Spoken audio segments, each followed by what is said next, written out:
What are the different types of mutual fund schemes? There are several ways to categorize mutual fund schemes. Let's check out a few of them. First of all, schemes can either be classified as open-ended schemes or closed-ended schemes. What is an open-ended fund or scheme?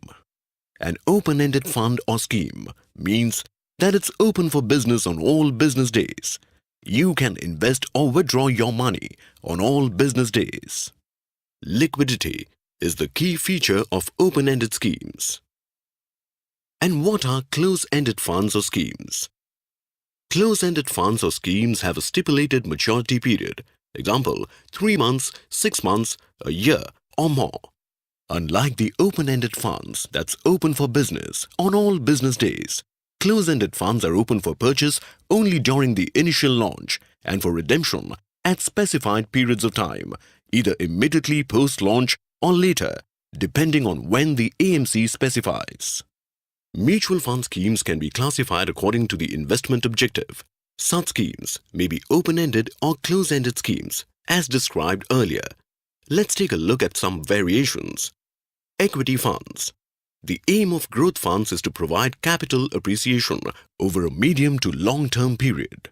These funds invest in equity shares of companies and therefore offer the investor the potential for growth. Such schemes invest a major amount in equities. Equity schemes are suitable for investors having a long-term outlook, seeking appreciation over a period of time. Balanced funds. The aim of balanced funds is to provide the benefits of investing in both equities as well as debt securities in the proportion indicated in their offer documents. These are appropriate for those investors who are looking for growth without taking too much risk. These funds are also affected because of fluctuations in share prices in the stock markets. However, NAVs of such funds are likely to be less volatile compared to pure equity funds. Index funds replicate the portfolio of a particular market index, such as the BSE Sensex, S&P Nifty, etc. This makes tracking your investments simple and easy to understand. NAVs of such schemes would rise or fall in accordance with the rise or fall in the index, though not exactly by the same percentage due to some factors known as tracking error in technical terms. Necessary disclosures in this regard are made in the offer document of the mutual fund scheme. Income or bond funds.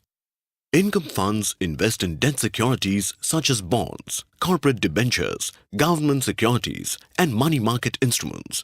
Such funds are less risky compared to equity schemes.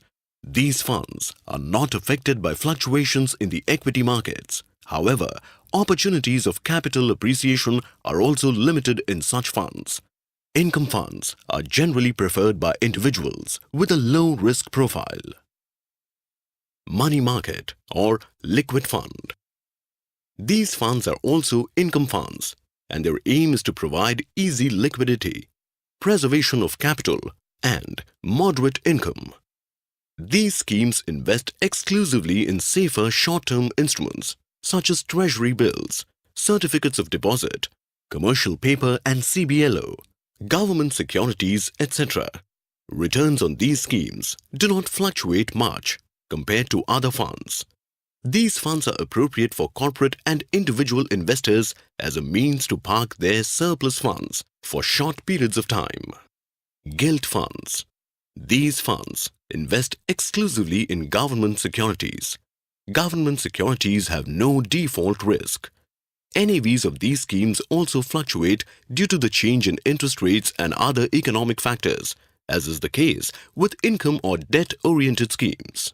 Mutual fund investments are subject to market risks. Read all scheme-related documents and information carefully before investing.